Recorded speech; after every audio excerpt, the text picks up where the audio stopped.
pe nuko bari kuririmba ndetse bakomeje kuba bakora wa map, dore ko yari yababwiye ko rwose bari buze kuba bakora ndetse bagakora ibintu byinshi cyane. Barakoze ndetse barakora, dore ko rwose yabakoresheje imyitozo myinshi. Gusa imyitozo ikimara kurangira bahise kumbwira ati rero reka dutahe. Ati yego rwose nta kibazo, ariko mbere yuko mutaha nyine reka mbahe kutuji rwose kugira ngo mugende mumeze neza. Ati Derek nawe rwose ujye reka kwivuna, ubuse ubwo ntituba turi kukuguruza kuzajya usanga umushahara wawe ubwo ari twebwe rwose twawumaze ndetse tuwirira.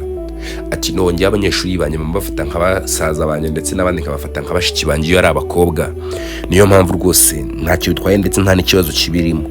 Ati okay sa rwose nta kibazo.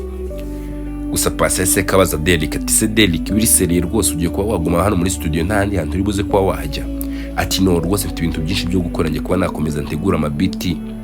Hari n'abantu rwose nari natije studio, ariko bitewe nuko nabonye ibintu byose bitari burangire nabahakana ndetse mbabwire ko bagomba gushaka indi studio, rero ndagumamo hano mpaka ibintu byanjye byose mbikoze ndetse bikagenda neza.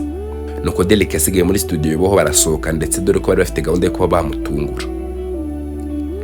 Nuko barasohotse, gusa mu gusohoka rwose uko yahise kabaza bakeza ati se man ko dusohotse tubizi neza rwose ko Derek ari buze kuba yasigara amahanga ndetse atari buze kuba yagenda, mwaretse tugasigaza umuntu umwe akamukumisha ndetse akajya duha amakuru yiwe.